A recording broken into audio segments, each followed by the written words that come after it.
તમારા બધાનું સ્વાગત છે મારી યુટ્યુબ ચેનલ કેપી હોમ ફૂડ્સમાં. આજે આપણે બનાવીશું કેપ્સિકમ, એવા નાના નાના ભરેલા કેપ્સિકમનું શાક. તો આ શાક એટલું બધું સરસ બને છે અને આપણે અલગ રીતે બનાવવાના છે, કોરું એકદમ સરસ. તો તમે એકવાર જરૂરથી આવી રીતે બનાવજો. તો ચાલો આપણે બનાવવાનું શરૂ કરીએ. માટે મેં નાના નાના કેપ્સિકમ લઈ લીધા છે. અત્યારે માર્કેટમાં ઇઝીલી મળી જાય છે. તો આવા નાના નાના લેવાના આપણે. મેં એને ધોઈ અને કોરા કરી લીધા છે. હવે એને આપણે કટ કરી લઈશું. આ રીતે કટ કરી લેવાના. આની અંદર મસાલો ભરાય એ રીતે કટ કરી લેવાના. તો આપણે બધા જ મરચાં આ રીતે કટ કરી લઈશું. હવે આપણે એક કઢાઈ લઈ લઈશું. એમાં થોડા સિંગદાણા શેકી લઈશું.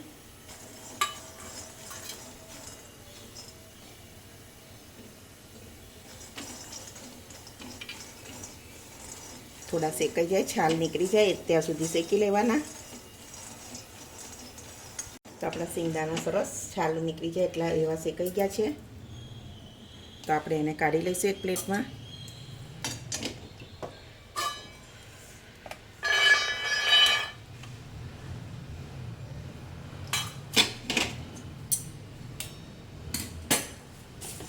તો આપણે થોડા તલ લઈ લઈશું.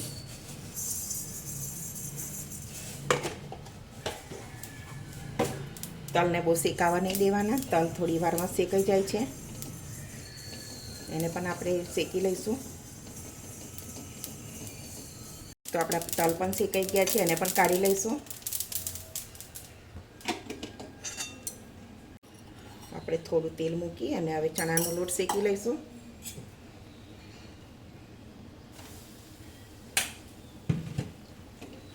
ચણાના લોટને પણ ધીમા ગેસે શેકી લેવાનો.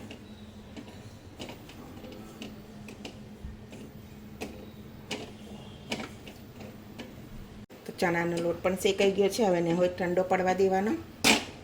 હવે સિંગદાણા અને તલ ઠંડા થઈ ગયા છે, એને ક્રશ કરી લઈશું. આ રીતના આપણે એને ક્રશ કરી લીધા. એક બાઉલ લઈ લઈશું. એમાં આપણે કાઢી લઈશું.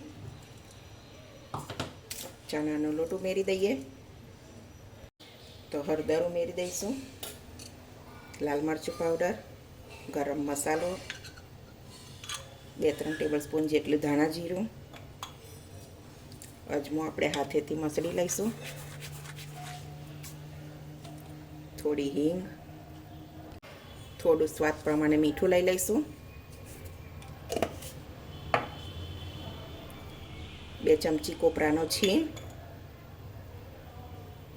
1 લીંબુનો રસ, 2 ચમચી જેટલી ખાંડ, મોણ માટે તેલ લઈ લઈશું. બરાબર મિક્સ કરી લઈશું.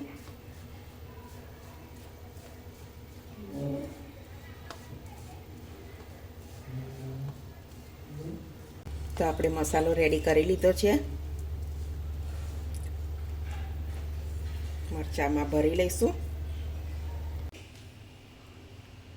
આ રીતે દાબીને ભરી લેવાના.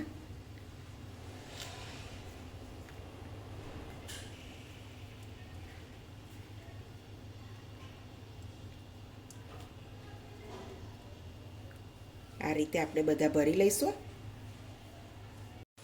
તો આ રીતે મરચાં બધા ભરી લીધા છે. આ રીતે એક પેન લઈ લેવાની. થોડું તેલ, 3-4 ચમચી જેટલું તેલ લઈ લઈશું. તેલ ગરમ થવા દઈશું બરાબર. સરસ તેલ ગરમ થઈ ગયું છે. તો આ રીતે આપણે બધા કેપ્સિકમ ગોઠવી દઈશું છૂટા છૂટા.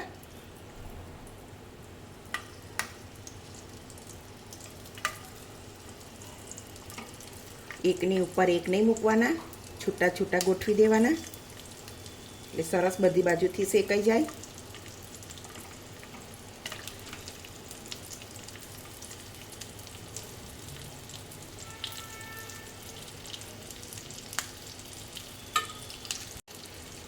ઢાંકણ બંધ કરી અને એને આપણે થોડી વાર શેકાવા દઈશું. આપણે એને ચેક કરી લઈએ. તો આ રીતે આપણે એને ફેરવી દેવાના બીજી સાઈડ. આ રીતે સરસ શેકાઈ જશે.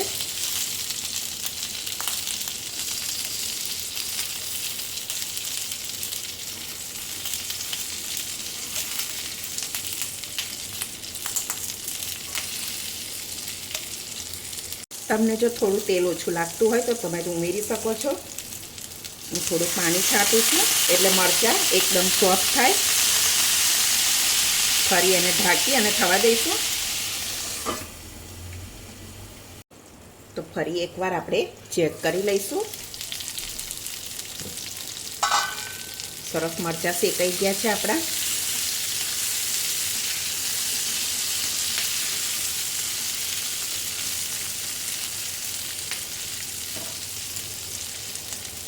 સ્ટફિંગમાં આપણે મીઠું લીધું હતું, પણ આપણે મીઠું થોડું ઉપર ઉમેરી લેવાનું, તો મરચાંના ભાગનું મીઠું સરસ આવી જાય.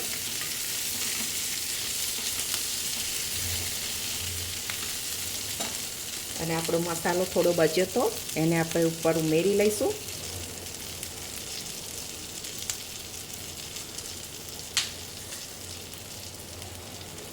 થોડી વાર એને ફરી ઢાંકીને રહેવા દઈશું. ચેક કરી લઈએ. તો સરસ આપણું મરચાંનું શાક બની ગયું છે, તમે જોઈ શકો છો.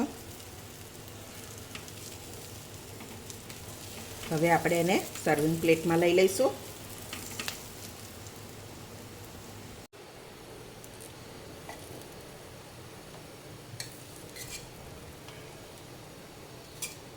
તમે આ મરચાં રોટલી સાથે, દાળ ભાત સાથે, બધા સાથે સરસ ખાઈ શકો છો. એટલા ટેસ્ટી બને છે. તો બહુ જ ટેસ્ટી એવું આ શાક બન્યું છે. તમે પણ એકવાર જરૂરથી આવી રીતે ટ્રાય કરજો અને મને કોમેન્ટમાં કહેજો કેવું બન્યું છે. તો તમને જો મારી આજની રેસીપી ગમતી હોય તો મારા વિડીયોને લાઇક કરજો, તમારા ફેમિલીમાં શેર કરજો અને મારી ચેનલને સબસ્ક્રાઈબ કરજો. તો હવે મળીશું એક નવી રેસીપીમાં. ત્યાં સુધી બધાને જય શ્રી કૃષ્ણ. હેલો ફ્રેન્ડ્સ, તો આજે આપણે બનાવીશું કેપ્સિકમ એવા નાના નાના ભરેલા મરચાંનું શાક. શાક ભરેલા મરચાં બધા જ બનાવતા હોય છે, પણ કોઈ અલગ અલગ રીતે બનાવતા હોય. તો આજે હું તમને મારી રેસીપી તમારી સાથે શેર કરું છું. તો ચાલો આપણે રેસીપી શરૂ કરીએ. આજે આપણે બનાવીશું ભરેલા મરચાંનું શાક. કેપ્સિકમ એવા નાના નાના મરચાં લીધા છે. અત્યારે બહુ સરસ આ રીતે મરચાં મળે છે અને અલગ અલગ બનાવતા હોય છે. તો આજે મેં પણ અલગ રીતે બનાવી છે. તો હું તમને મારી રેસીપી તમારી સાથે શેર કરું છું. તો ચાલો આપણે રેસીપી શરૂ કરીએ.